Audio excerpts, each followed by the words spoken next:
Hoje nós vamos meditar no trecho, na perícope que se encontra do versículo 1 ao 11.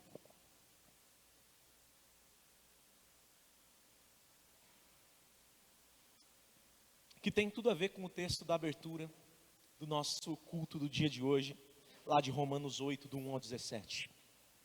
Gálatas 4, verso 1 ao 11.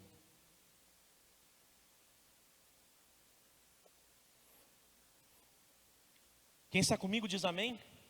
Amém. A palavra do Senhor diz: digo, porém, o seguinte: durante o tempo em que o herdeiro é menor de idade, em nada difere de um escravo, mesmo sendo senhor de tudo, mas está sob tutores e curadores até o tempo predeterminado pelo Pai.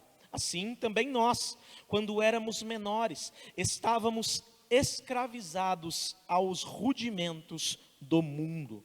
Mas, quando chegou a plenitude do tempo, Deus enviou o seu Filho, nascido de mulher, nascido sob a lei, para resgatar os que estavam sob a lei, a fim de que recebêssemos a adoção de filhos. E porque vocês são filhos, Deus enviou o Espírito de seu Filho ao nosso coração, e esse Espírito clama: Abba, Pai. Assim, você já não é mais escravo, porém filho, e sendo filho, também é herdeiro por Deus. Mas, no passado, quando não conheciam a Deus, vocês eram escravos de deuses que por natureza não são deuses. Mas agora que vocês conhecem a Deus, ou melhor, agora que vocês são conhecidos por Deus, como é que vocês estão voltando outra vez aos rudimentos fracos e pobres, aos quais de novo querem servir como escravos? Vocês guardam dias, meses, tempos e anos. Receio que o meu trabalho por vocês tenha sido em vão. Oremos. Deus amado, te louvamos, Senhor, e pedimos a Ti que o Senhor guarde o nosso coração e a nossa mente neste momento, levando de nós tudo cativo ao Senhor, meu Pai, para que, segundo a luz do Teu Espírito Santo, possamos compreender tudo que o Senhor quer nos falar através deste texto, já revelado por Ti, meu Pai, há tempos, pelo qual nós temos acesso, segundo a Bíblia. No nome de Jesus, Senhor, toma as nossas vidas em Tuas mãos e nos ilumina para a glória do Senhor, para que, havendo compreensão deste texto, também haja prática, em nome de Jesus. Amém. O título da minha mensagem é o milagre da adoção. Porque a adoção de Deus é um milagre. A adoção em geral, ela é um grande milagre. Alguns irmãos, eles vão se basear em uma teologia de que quando nós aceitamos Jesus como nosso Senhor e Salvador, nós então passamos a receber o DNA de Deus. E embora essa ideia possa até nos parecer de certa forma bonita, possa agradar os nossos ouvidos, de que nós somos detentores da natureza genética de Deus, ela vai fugir um pouco do que a verdade bíblica nos ensina. Até porque aquilo que a verdade bíblica nos ensina é muito mais bonito do que o fato de sermos filhos genéticos de Deus. Preste atenção. Deus, o Pai, Ele tem em si para Ele um filho que tem o mesmo DNA que Ele, Jesus, o Filho de Deus. O Filho unigênito vindo do Pai, segundo o que nós encontramos nas páginas do Novo Testamento como um todo. Ou seja, o único que é gerado na exatidão da sua natureza, portador exatamente dos mesmos atributos que são do ser de Deus o Pai, que são da natureza, que são inerentes ao Pai. Aí esse irmão talvez possa perguntar assim: ai pastor, mas nós não fomos feitos segundo a imagem de Deus, então nós temos sim o mesmo DNA de Deus. Eu respondo: não, não temos. E eu te digo por que não. 3 motivos. Primeiro, porque a imagem de Deus não diz respeito à exatidão do seu ser, mas uma semelhança moral com o Criador. De modo que Deus é amor e o homem também pode amar em dada medida. Deus é justo e o homem também pode exercer justiça em dada medida. Deus é fiel e o homem também pode apresentar em sua vida fidelidade em dada medida. Mas, e o mas é mais importante, Deus é eterno e o homem não pode ser eterno em medida nenhuma. Lembrando que eternidade é diferente de imortalidade. Deus é onipotente. O homem, em medida nenhuma, pode ser onipotente. Deus é onisciente. O homem não pode, em medida nenhuma, ser onisciente.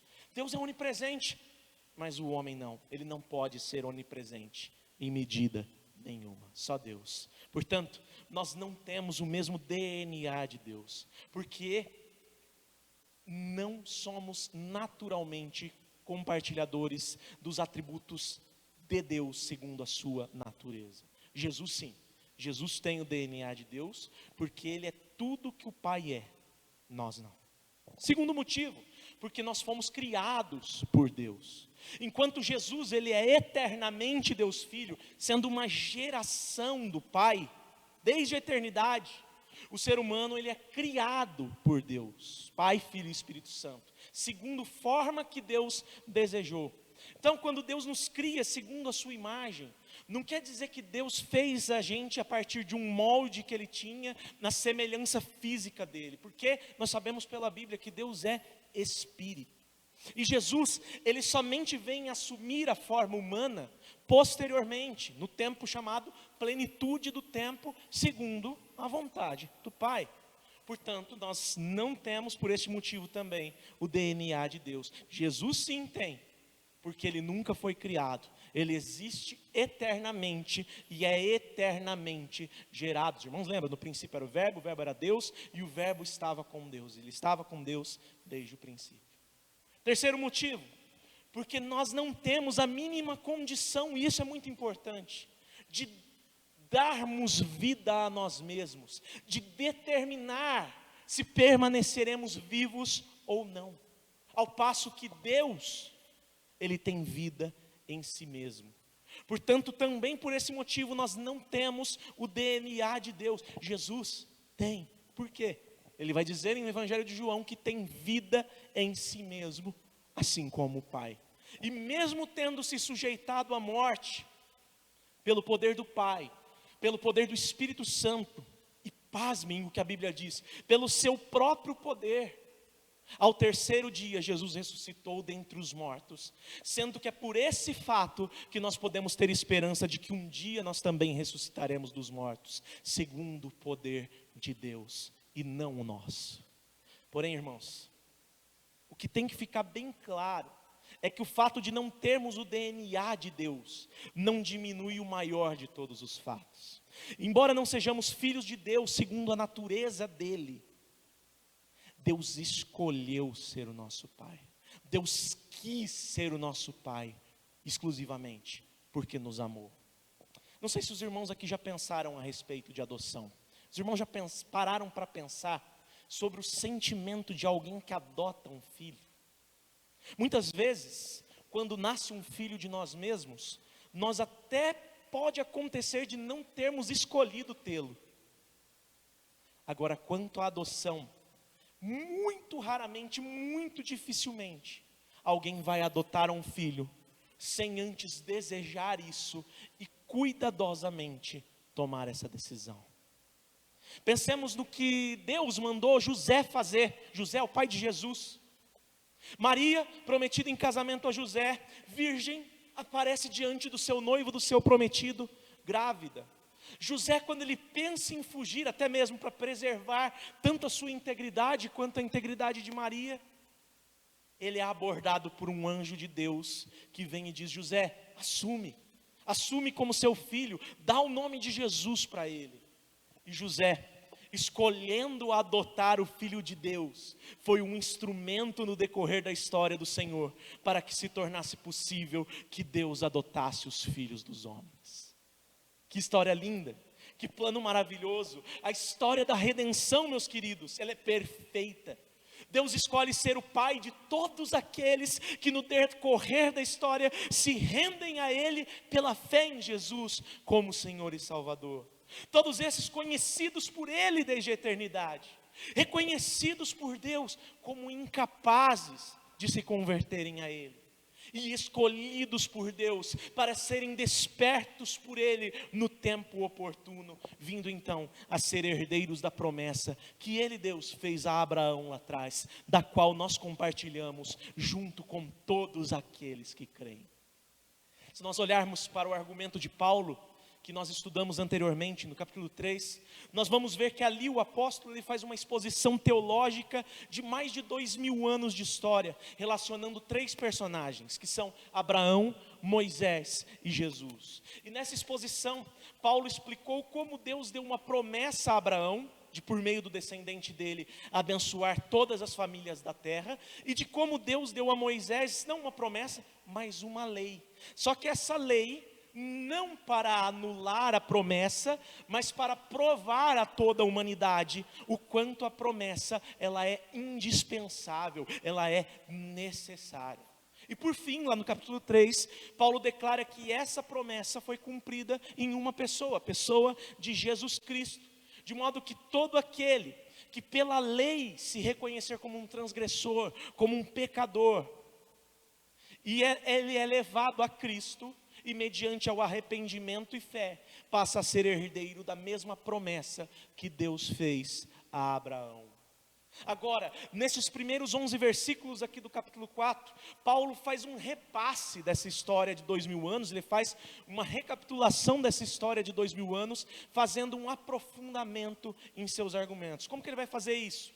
Primeiro, nós vamos ver que Paulo faz um contraste entre a condição do homem debaixo da lei, do verso 1 a 3, e a sua condição debaixo da luz de Cristo, dos versos 4 a 7. E depois, fundamentado nesse contraste, Paulo vem e faz um duro apelo aos Gálatas no tocante à sua vida de filhos de Deus, isso do versículo 8 ao 11. De modo que nós podemos resumir a sua sequência de ideias da seguinte forma, preste atenção: antes éramos escravos, agora somos filhos. Se somos filhos, já que fomos adotados por Deus, como então que é possível nós sequer pensarmos em voltar a nos sujeitar à antiga escravidão? Esse é o argumento de Paulo. Vamos ver como ele desenvolve esses argumentos na sequência do texto, iniciando pela forma como ele descreve o homem que ainda não foi desperto por Cristo, que está sob o jugo da lei, dos versos 1 a 3, mas iniciando só pelo verso 1 e 2. Vamos ler o verso 1 e 2. Digo, porém, o seguinte: durante o tempo que o herdeiro é menor de idade, em nada difere de um escravo, mesmo sendo senhor de tudo, mas está sob tutores e curadores até o tempo predeterminado pelo Pai. Anteriormente, Paulo disse que todo aquele que um dia receber Jesus como Senhor e Salvador pela fé, isso de forma verdadeira, claro, se torna herdeiro de Deus, segundo a promessa feita a Abraão, porque se torna um filho de Deus. Agora, Paulo passa a apontar para como Deus tem em sua soberania o controle total de tudo que acontece na humanidade. Nada escapa dos olhos de Deus, nada escapa dos olhos da sua justiça, de uma forma que somente se torna digno de herança aquele que compartilhar dessa dignidade com o único herdeiro legítimo que é Jesus, que tem essa dignidade na sua própria natureza, em si mesmo, porque em si mesmo é obediente à lei. Antes nós vimos que o que Paulo queria demonstrar aos Gálatas é que todo ser humano necessariamente está sob duas possíveis posições: ou ele está debaixo da lei, ou livre da lei mediante a fé em Cristo. E agora Paulo aponta para o fato de que mesmo aqueles que Deus escolheu para serem herdeiros desde a eternidade, enquanto eles não se tornarem maiores de idade, ou seja, enquanto eles não se tornarem capazes de fazer a correta administração da herança, ou seja, enquanto não tiverem fé, eles não podem ter acesso a essa herança, mesmo que Deus a tenha prometido. Assim, aquele que um dia crerá no tempo futuro em Jesus, mesmo que Deus saiba disso desde a eternidade, e até mesmo que ele tenha sido escolhido para a fé por Deus desde a eternidade, enquanto não desenvolver essa fé, em nada ele difere de um escravo. E no caso nós devemos entender que o escravo é uma analogia, uma comparação com alguém que Deus sabe desde a eternidade que permanecerá incrédulo. Acompanhe o seguinte raciocínio. Os judaizantes chegaram naquelas igrejas da Galácia, cheias de novos convertidos, e eles começaram a ensinar que Deus exigia que eles se voltassem aos costumes da lei cerimonial de Moisés, uma vez que Israel era o povo eleito de Deus, para receber as promessas de Deus segundo a lei, incluindo a parte cerimonial. E Paulo, por sua vez, ele contra-argumenta que não, que o verdadeiro povo eleito de Deus é a descendência de Abraão, que um dia recebeu a promessa de herança da parte de Deus pessoalmente e creu, sendo que a passagem da história diz que o ato de crer em Deus é que foi atribuído a Abraão para a justiça. Portanto, para Paulo, fazer parte do verdadeiro povo de Deus necessariamente é estar identificado com Abraão, sem o qual Moisés não teria sequer existido, e não o contrário. E aqueles que se identificam com Abraão são todos aqueles que vêm até Jesus pela fé, porque Abraão creu em Deus e isso lhe foi atribuído para a justiça. Mas Paulo está mostrando aqui que enquanto não forem despertos pela fé, em nada diferem de escravos. Raciocínio esse que imediatamente traria dois efeitos para os seus leitores. Primeiro, eles poderiam vir a descansar, porque mesmo que eles não fizessem parte do povo de Deus segundo a natureza, eles faziam parte do povo de Deus mediante a fé em Cristo, que é o verdadeiro herdeiro da promessa, o verdadeiro descendente de Abraão.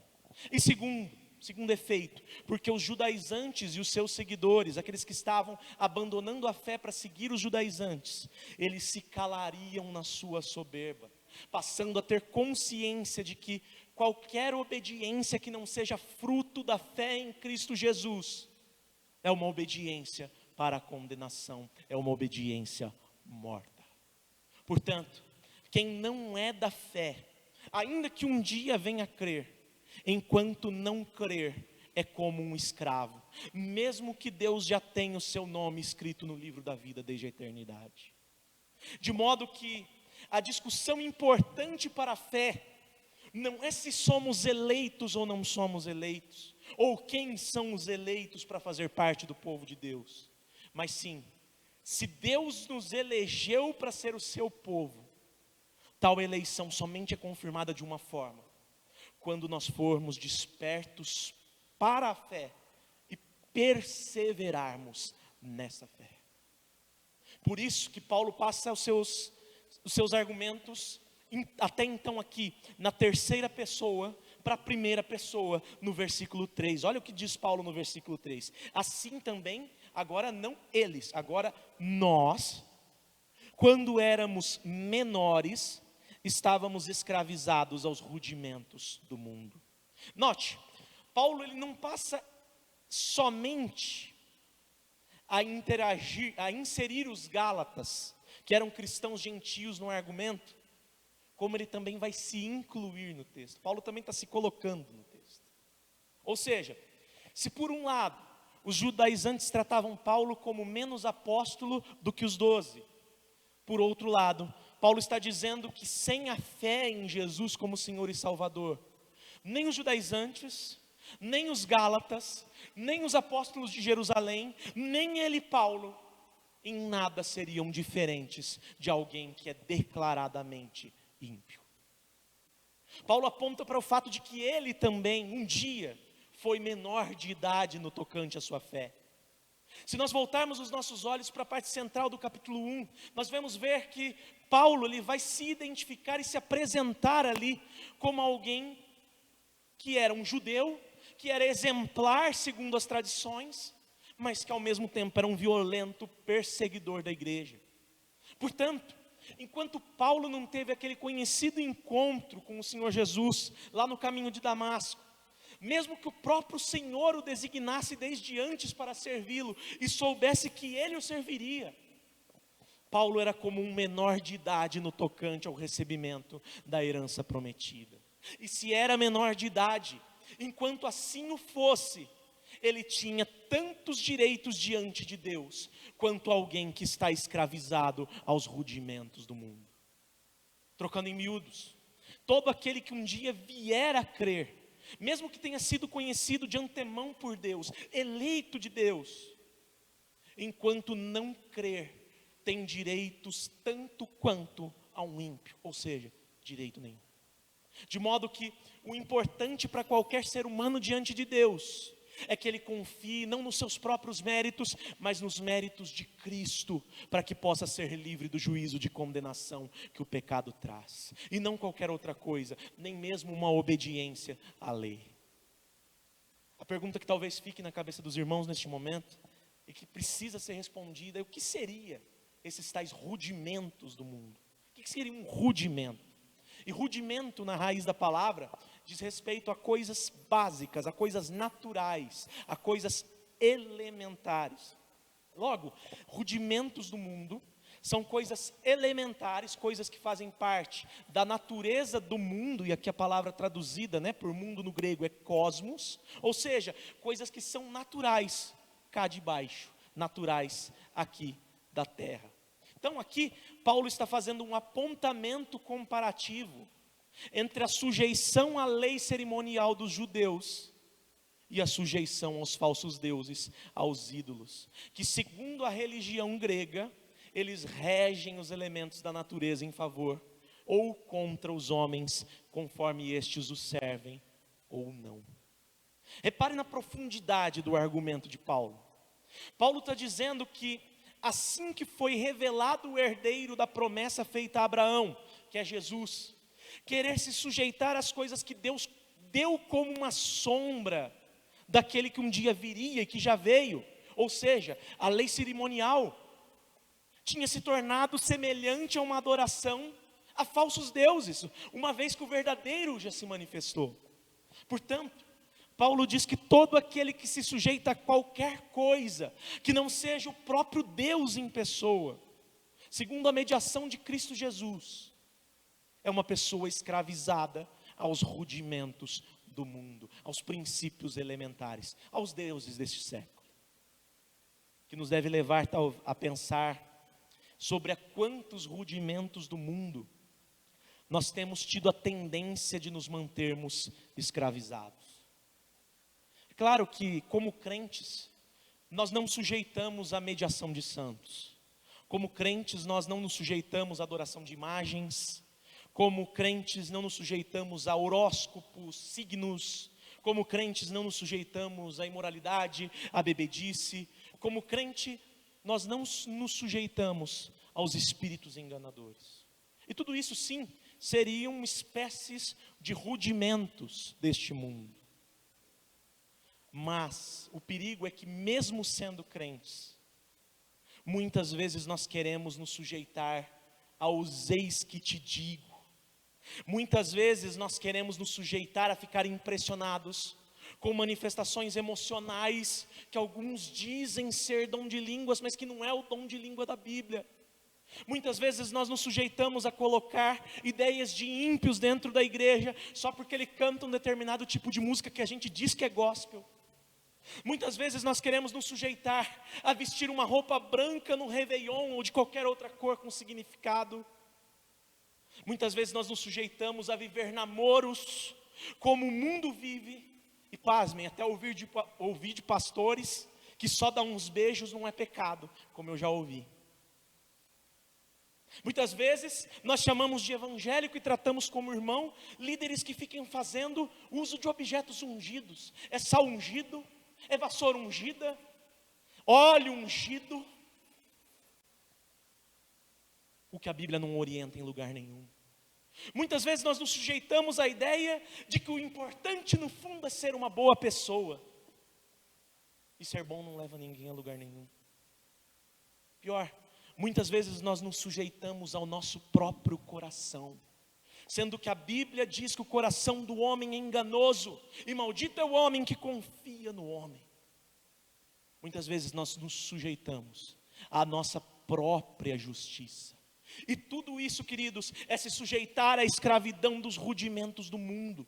E se somos libertos por Jesus, se Jesus nos libertou na cruz do Calvário, nós precisamos urgentemente vigiar quanto a isso, porque são coisas que nada têm a ver com a palavra de Deus e das quais Deus não se agrada.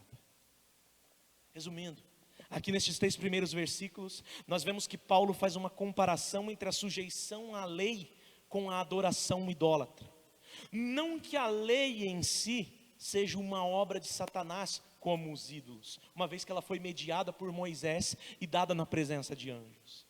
Mas que Satanás, como inimigo do povo de Deus e do próprio Deus, usou a lei no decorrer da história para aprisionar pessoas presas à soberba da justiça própria. Deus pretendia que a lei revelasse o pecado dos homens para o levarem a Cristo. Satanás usou da lei para revelar o pecado e levar os homens ao desespero. Deus pretendia que a lei fosse um passo intermediário na nossa justificação. Satanás a usa como um passo final para a nossa condenação. Deus pretendia que a lei fosse um degrau para a nossa liberdade. Satanás a usou como um beco sem saída, enganando os simplórios e levando-os a crer que não há como fugir da escravidão. Quem está sob a lei, sem a presença da fé em Cristo, mesmo que um dia venha a crer, enquanto não crer, está escravizado às coisas mais elementares deste mundo. Foi isso que Paulo nos mostrou aqui nestes 3 primeiros versículos. Agora, vejamos na sequência do texto, dos versos 4 ao 7, como Paulo descreve a condição daqueles não sujeitos mais à lei, mas que estão em Cristo, e quão maravilhosa é essa condição. Paulo descreve a forma como Deus, quando chegou à plenitude do tempo, fez 2 coisas maravilhosas. Primeiro, enviou seu Filho para resgatar e adotar os que estavam sob a lei, pela sua obra. E segundo, enviou o Espírito Santo para que nós tenhamos condição de, por livre iniciativa, nos achegarmos até Deus. Vamos iniciar pelos versos 4 e 5, preste atenção. Mas, quando chegou a plenitude do tempo, Deus enviou seu Filho, nascido de mulher, nascido sob a lei, para resgatar os que estavam sob a lei, a fim de que recebêssemos a adoção de filhos. De forma resumida, nós podemos dizer que Paulo está explicando aos Gálatas que Deus enviou Jesus, que é 100% Deus, a fim de se tornar 100% homem, para que eles, Gálatas, assim como todos os cristãos de todos os tempos, fossem adotados como filhos legítimos. Resumidamente, Paulo está dizendo que Deus enviou Jesus, 100% homem, para se tornar 100% Deus, para se tornar 100% homem, para que os homens fossem adotados como filhos de Deus. Agora, o que nos cabe analisar com tanto a mais de detalhe é o tempo no qual Deus fez isso. E Paulo vai dizer que Deus enviou Jesus quando? Para adotar os crentes? Na plenitude do tempo. O que Paulo quis dizer com plenitude do tempo? O que é isso? Plenitude do tempo, meus irmãos, nada mais é que a expressão que Paulo usa para dizer que Deus enviou Jesus nem cedo demais, nem tarde demais. Foi no tempo exato, uma vez que o tempo de Deus é perfeito e este foi o tempo que Deus quis. A gente precisa pensar da seguinte forma: Deus, em sua soberania, Ele dirige e governa a história da humanidade desde a eternidade. E Deus, Ele não é como nós, Ele não está preso ao tempo, Ele não está preso ao cronos. Nós, por exemplo, não podemos voltar ao passado e mudar os acontecimentos, e também não podemos viajar no futuro, saber o que vai acontecer lá e determinar aquilo que vai acontecer nas nossas vidas. Agora, Deus, como um ser eterno, Ele também é atemporal, Ele não está preso ao tempo. Ou seja, tanto passado, quanto presente, quanto futuro, eles estão perfeitamente centralizados e organizados nas mãos de Deus. De modo que, por meio do desenvolver da história da humanidade, que vai se aperfeiçoando, que vai crescendo, que se desenvolve a partir de uma humanidade que é livre agente, Deus tem a ciência, o conhecimento total do tempo oportuno para cumprir cada um dos seus propósitos e decretos. Não é somente que Deus vê o futuro e no tempo certo Ele determina que algo aconteça. É mais que isso. Deus decreta os seus acontecimentos, de modo que o seu decreto, aquilo que Ele quer que aconteça, venha acontecer no tempo certo, isso sem os homens interferirem nesse tempo, mas também milagrosamente, sem que Deus interfira nas decisões humanas. Olha como isso é maravilhoso, queridos, porque nós não conseguimos nem pensar como isso pode se dar, mas Deus, que é perfeito, acerta tudo e faz tudo perfeitamente.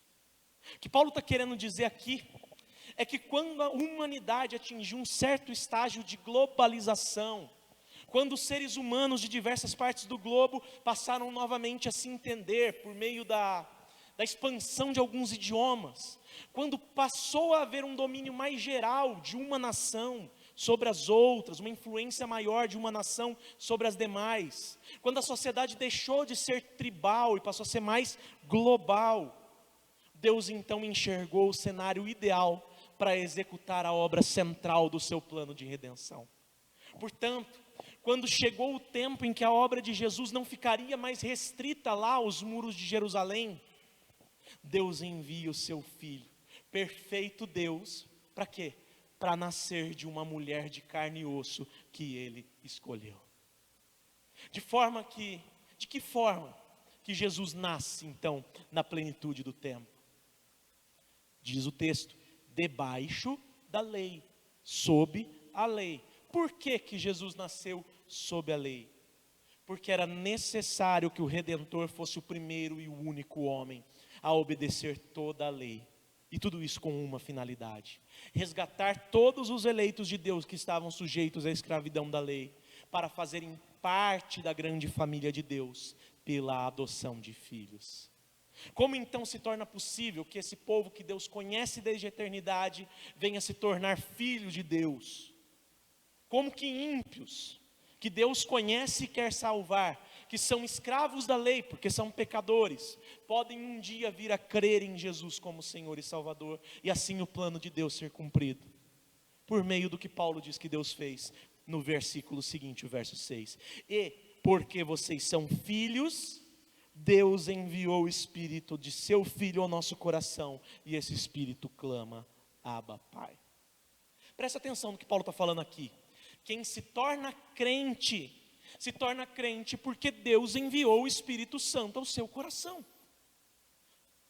Contudo, preste atenção, não diz que essa pessoa se tornou um filho porque Deus enviou o Espírito Santo ao coração dela. Paulo diz que Deus enviou o Espírito Santo ao coração da pessoa para que ela se tornasse crente, porque ela era já filha de Deus, conhecida por Deus. Como assim? A ideia que Paulo expõe aqui é que desde a eternidade, Deus tem o nome de cada um daqueles que viriam a ser salvos no decorrer da história, nas suas mãos, diante dos seus olhos. E então, na plenitude do tempo, o que aconteceu? Deus enviou Jesus para morrer, para pagar o preço do pecado no lugar dessas pessoas. E no tempo oportuno, Deus enviou o Espírito Santo a esse futuro filho, para que essa adoção pudesse ser validada. Como que essa adoção é validada? Mediante a fé em Jesus como Senhor e Salvador. Qual que é a natureza dessa fé, queridos? A natureza da confiança de uma criança que chega no seu pai humano, depende dele e fala, Abba, Pai, porque sabe que não consegue nada sem a ajuda do Pai. Irmãos, que coisa linda, que plano perfeito, que obra maravilhosa que Deus fez por nós. Deus nos enviou Jesus, e sabendo da nossa condição miserável, Ele enviou o seu Espírito Santo, para que, tendo consciência da nossa condição, de transgressores da lei, nós passássemos então a depender totalmente daquilo que Deus fez por nós, como uma criança de colo depende em tudo dos seus pais. Deus não somente nos ama com amor incondicional, Deus nos ama com amor individual. Ele nos conhece. Ele sabe quem nós somos. Ele nos chama pelo nome. Ele conta os fios de cabelo da nossa cabeça. E aí talvez alguém possa argumentar assim: mas aí Deus seria injusto, porque Deus deu algo para um, não para outro. E aí eu digo, pelo contrário, Deus é perfeito. Deus dá isso a todos, incontáveis oportunidades para que se arrependam e creiam. Mas a grande verdade é que somente aqueles que forem tocados pelo Espírito Santo um dia crerão. Primeiro, para que seja anulado todo o senso de justiça do homem, que um dia tem a pretensão de chegar diante de Deus e falar: ó Deus, eu fiz. E segundo, para que fique bem claro a todos que Deus não mente e faz justiça, ainda que essa justiça um dia seja encontrada por meio da condenação ao inferno, que acontece por total responsabilidade do homem e não de Deus.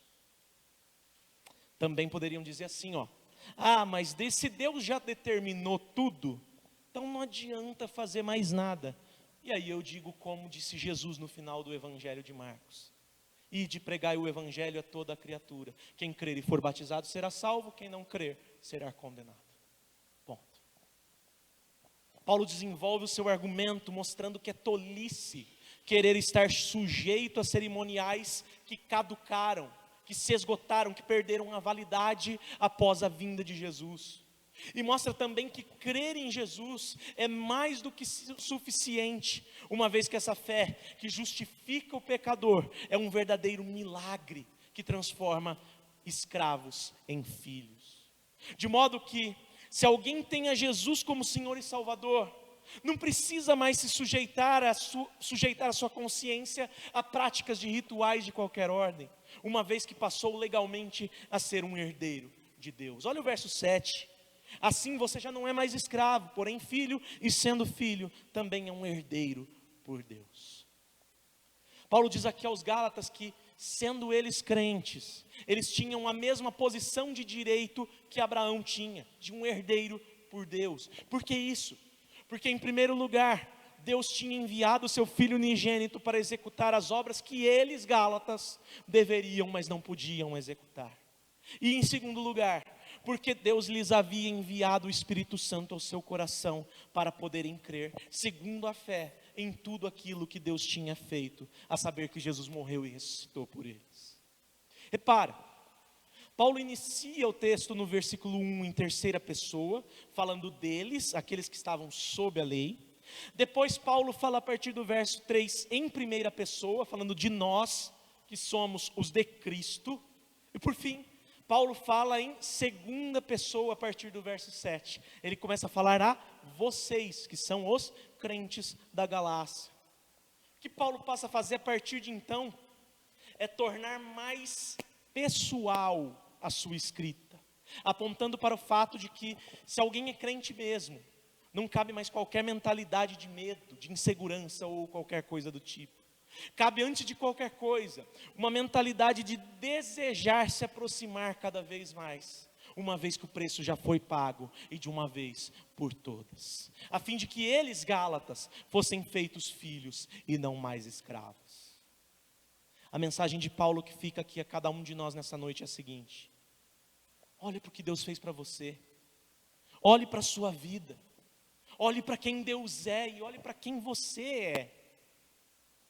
E vendo tudo isso, tão e somente se achegue a Ele, mas se achegue com confiança naquilo que Ele fez por você, porque você não merecia, mas Jesus fez por merecer no seu lugar. Você não era capaz nem para crer, mas o Espírito Santo não somente te capacitou, mas Ele clama por você: Abba, Pai. A teologia por trás do texto é importantíssima, senão não haveria o porquê de nós ficarmos nos detendo a tantos detalhes. Mas essa teologia por trás do texto, ela não significa nada se nós não enxergarmos com os olhos da fé aquilo que Jesus fez por cada um de nós. E aquilo que Jesus fez por cada um de nós, queridos, é muito, muito, muito grande, devendo nos pôr de joelhos cada vez que formos ter a oportunidade de testemunhar da nossa fé. Resumindo, se realmente somos crentes, nós não podemos novamente voltar a viver como escravos, porque fazendo isso, é como se nós estivéssemos dizendo que Jesus derramou seu sangue à toa. E nós sabemos, Jesus não derramou uma gota do seu sangue sem propósito. Cada gota derramada de sangue por Jesus foi para pagar o pecado de cada um dos pecadores que um dia se arrependerem e crerem nele como Senhor e Salvador. Nenhuma gota é desperdiçada, nenhuma gota é perdida. Todas as gotas pagam pecados dos pecadores. Até aqui, portanto, Paulo faz um contraste entre as condições daqueles que viviam debaixo da lei e as condições daqueles que foram libertos da lei pela fé em Cristo, segundo o milagroso resgate e adoção da parte de Deus. E agora Paulo vai passar para a parte do confronto, novamente expondo, confrontando a postura dos Gálatas, que estavam se deixando seduzir por aqueles judaizantes que pregavam um falso evangelho diante deles, exigindo que eles se tornassem escravos de princípios menores, que eram de cerimoniais que já tinham caducado após a obra maravilhosa de Jesus. Vamos ver nos versos 8 e 9, que Paulo faz uma repetição, só que uma repetição de uma forma mais pessoal, do contraste que foi traçado do trecho dos versos 1 a 3 e o trecho dos versos 4 a 7. Olha o verso 8 e 9, preste atenção.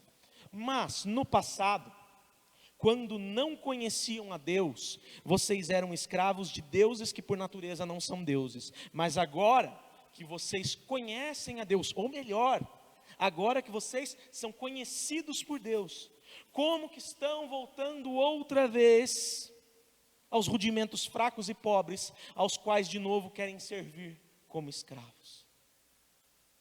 Se por um lado, o judeu, como Paulo era judeu, antes de crer em Jesus, ele era um escravo da lei. Por outro lado, um gentio, como os crentes ali da Galácia, antes de crer em Jesus, eram escravos, não da lei, mas dos deuses deste mundo, que na verdade não são deuses, são os ídolos. Paulo está apontando para o fato de que antes, aqueles crentes gálatas andavam presos a todo tipo de ídolo, mas a partir do momento em que, sendo eles conhecidos por Deus, eles vieram a ser despertos para a fé, eles conheceram a Deus, eles deixaram de estar escravizados a esses ídolos.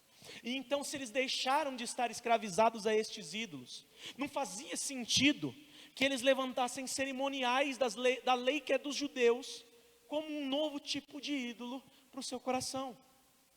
Aqui é como se Paulo estivesse dizendo assim: Gálatas, acordem, preste atenção, o mais difícil já aconteceu com vocês, a graça chegou até vocês.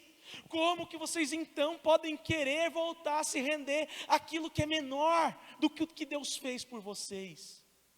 Como que vocês podem querer retroceder, andar para trás, se sujeitando a uma lei que diz que tem que circuncidar, que diz que tem que reter dieta? Veja o que Paulo está dizendo aqui.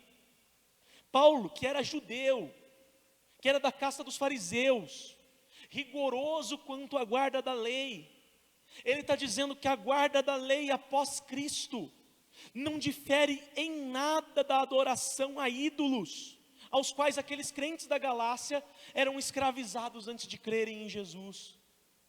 Portanto, meus irmãos, segundo a teologia de Paulo, pessoas e igrejas que dizem que nós precisamos fazer por merecer a nossa salvação, e isso é muito sério, na verdade estão voltadas a rudimentos fracos e pobres, se tornando idólatras de si mesmos. Eu já ouvi crentes de algumas denominações dizendo assim: eu gosto da minha igreja porque na minha igreja tem doutrina. Aí você pergunta para essa pessoa assim: tá bom, querido, o que é doutrina? Aí ela diz para você: se você cortar o cabelo de tal forma é tantos dias de banco. Se você não rapar a barba é outro tantos dias de banco. Se for mulher, passar maquiagem, é tantos dias de banco. Irmãos, com todo respeito aos simples que se reúnem debaixo de doutrinas como essas, mas na verdade isso é idolatria. Isso é escravidão aos rudimentos do mundo. Os líderes dessas denominações pensam assim, ó: eu não quero glorificar a Deus, eu quero ser o melhor.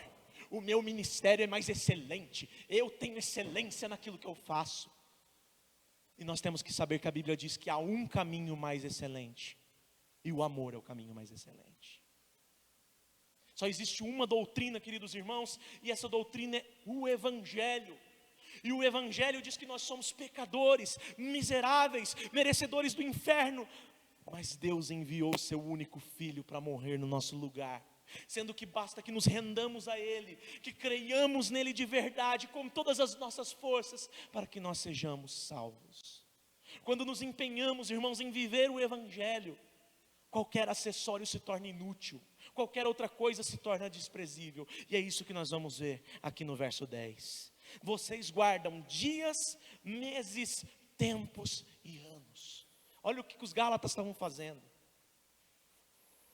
Filho de Deus, pela adoção em Cristo, não precisa se circuncidar. Filho de Deus, pela adoção em Cristo, não precisa deixar de comer alimento nenhum que Deus já considerou como puro. Filho de Deus, pela adoção em Cristo, não precisa se sujeitar a qualquer calendário. Essas coisas não são nada mais do que sombras imperfeitas daquele que verdadeiramente é perfeito, que haveria de vir para salvar a humanidade, Cristo Jesus. E Ele já veio. Veio e na cruz Ele bradou: Tetelestai, está consumado. Se render a qualquer outra coisa que não seja proveniente da maravilhosa graça de Deus, significa tratar como inútil tanto o sacrifício de Cristo, como também, e não menos importante, o trabalho de cada um daqueles que Deus chamou e vocacionou para pregar o Evangelho. Veja o temor de Paulo no verso 11: receio que o meu trabalho por vocês tenha sido em vão. Por causa dele? Não, por causa dos Gálatas. Porque eles, voltando para um evangelho falso, eles estavam abandonando a Deus. E o medo de Paulo é que aqueles homens, frutificados pela pregação dele, vivificados pelo poder do Espírito Santo, na verdade, passaram aquele tempo todo se enganando e estivessem dando as costas para aquilo que realmente importa. Os Gálatas estavam abraçando um outro evangelho, que não é outro, mas também não é o evangelho. E Paulo se preocupa com isso, porque se aquela igreja se inflamasse em sua totalidade e desse as costas para o evangelho, eles estariam desprezando o que Jesus fez na cruz e também o chamado dele, Paulo, de pregar para eles. Além do mais, Paulo tinha sido duramente perseguido naquelas terras por causa de Jesus.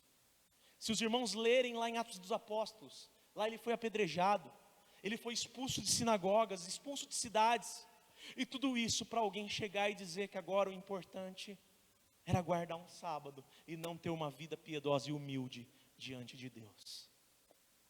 Queridos, aqui eu quero apelar aos irmãos para algo importantíssimo, e eu creio que eu esteja falando a crentes aqui.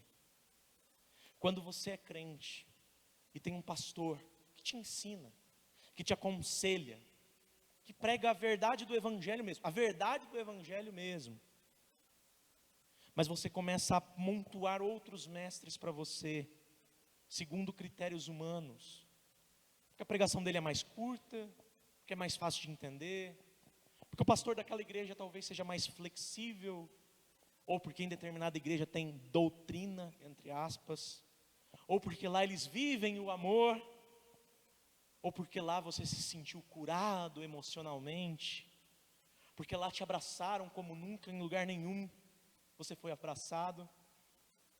Pode ser que você esteja fazendo o seu pastor correr em vão, se o seu pastor realmente prega a verdade do evangelho. Por isso, o apelo que Paulo deixa como aplicação para cada um de nós aqui é: lembre-se do dia em que você se converteu. Lembre-se do dia em que Deus fez de você nova criatura. Você veio até Cristo porque as suas pernas tremeram no momento de emoção, ou porque você foi alvo de um milagre? Porque se foi porque suas pernas tremeram, sinto muito, Talvez o meu trabalho como pastor e o trabalho desta igreja tenha sido em vão. Arrependa-se do seu pecado e aceite Jesus como Senhor e Salvador, enquanto há tempo. Agora, se foi por milagre que você veio até Jesus, como assim? Se antes você odiava tudo que era de Deus, mas de repente não conseguiu mais se ver longe. Se antes você só queria saber do seu time, da sua cerveja, da sua cachaça, e hoje você não liga mais para essas coisas, se for para servir a Deus. Se antes você vivia em função de si mesmo, da sua felicidade, da sua carreira, da satisfação do seu eu, mas hoje você enxerga em Deus que você não é a pessoa mais importante da sua vida, e não é. Então, persevere, persista, porque você pertence ao melhor, que é Jesus Cristo. Porque virão dias, queridos, em que vão surgir falsos mestres do nosso meio. Virão dias em que surgirão pessoas que tentarão desvirtuar a nossa fé. Mas nós precisamos estar firmes quando isso acontecer, para, comparando com as Escrituras, dizermos: não, isso não é de Deus. Como ficaremos firmes, meus irmãos? Claro, nos lembrando que na plenitude do tempo, Deus enviou o seu Filho, nascido de mulher, nascido sob a lei, para nos resgatar da escravidão da lei, nos tornando igualmente filhos de Deus. Jesus fez tudo por nós, e Ele é tudo o que nós precisamos. Portanto, creiamos, vivamos e perseveremos nessa fé, a fim de que o nome de Deus seja glorificado através de nós. Caminhando para o final, quais desafios que este texto propõe para nós nessa noite, para que nós pensemos no decorrer da semana? Primeiro, creia. Se você tem Jesus, você é um filho de Deus. Se Jesus é o Senhor e Salvador da sua vida, você não precisa de ídolo, você não precisa de acessório, você não precisa de outro mediador. Você é filho do próprio Deus, adotado por Ele, escolhido para ser dEle, pertencente a Ele. Se você tem Jesus, creia, você é um filho de Deus. Segundo desafio, viva. Se você tem Jesus, você já deixou de ser um escravo de rudimentos. Ai, pastor, pode isso, pode aquilo. O que a tua consciência diz diante da Bíblia? O que o teu espírito diz, aquilo que o Espírito Santo ilumina a respeito das Escrituras? Conheça, se você tem Jesus como Senhor e Salvador, conheça as Escrituras e viva livremente segundo aquilo que as Escrituras ensinam. Porque se prender ao que pode, ao que não pode, ao comportamento X, comportamento Y, é se deixar escravizar por coisas elementares, por coisas pequenas, por rudimentos do mundo.